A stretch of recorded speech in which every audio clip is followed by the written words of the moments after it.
Hepinize merhaba arkadaşlar. Bugün sizlerle 5 dakika havada uçakla uçacağız. Evet, video 5 dakika olacak. Arkadaşlar biraz hareket yapalım değil mi? 2 dakika sonra arkadaşlar dağa çakıldık.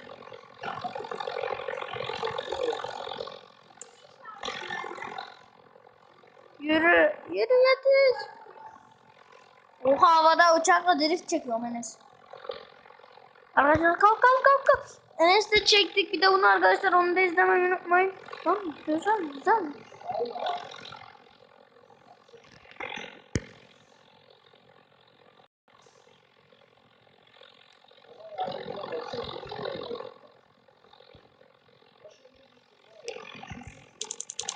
Arkadaşlar biz ustayız işte. Kaydırıyoruz.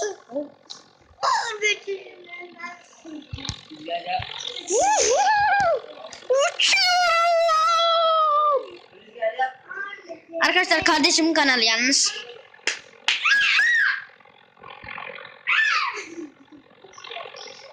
Hadi dönelim dostlar.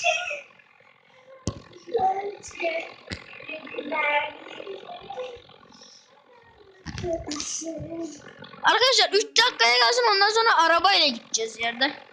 Tabii biz uçağı araba gibi kullanabiliyoruz böyle. Kalkışımızı yaptık.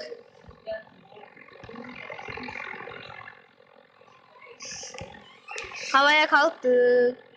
Umadık. 3 dakika uçakla, 2 dakika, 1 dakika arabayla, 1 dakikada motorla gideceğiz. En iyisi hangisi, siz seçin.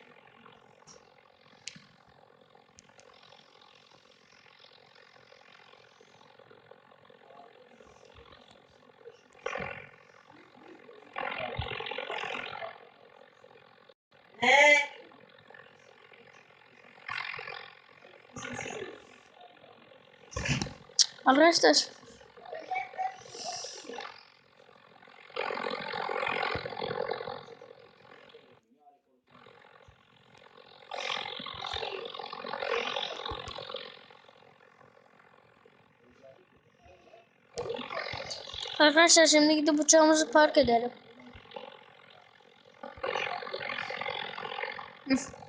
Yeri kesin indik şu an.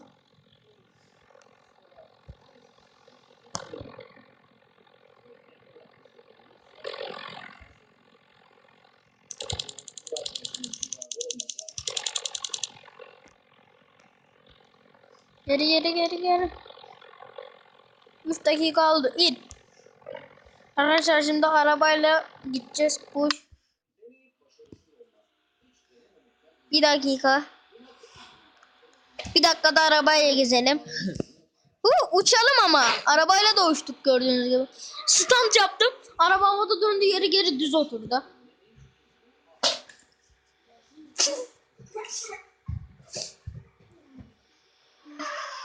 Arkadaşlar şu yukarı çıkalım, ondan sonra biter galiba.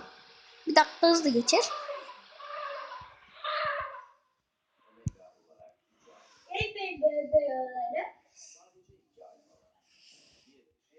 De biz yukarı çıkamadan şey olacak. O zaman buradan motorla çıkalım. Azıcık daha gezelim. Şurada azıcık da drift atalım. Hangisini daha iyi kullandığımı siz yorumlara yazın. De bence en kötü bu. Allah, çarpıyorduk. Hadi in. Buradan motor. Çek. Arkadaşlar bunu da 1 dakika kullanacağız. Allah. Ama bence en iyi motor kullanıyorum, söyleyeyim. Motor geri acayip hızlı gidiyor arkadaşlar. Şuna bak. Öne gidişi daha yavaş.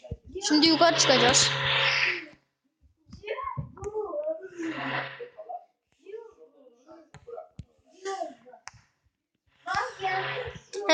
Çık yukarı.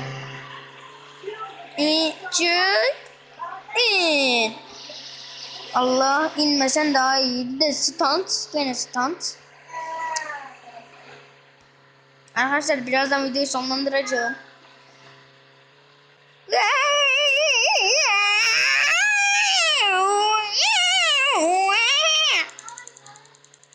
Çok güzel.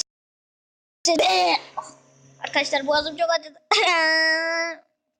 Neyse arkadaşlar boğazım çok acıyor. Ben biraz boğazıma masaj yapacağım. Görüşürüz.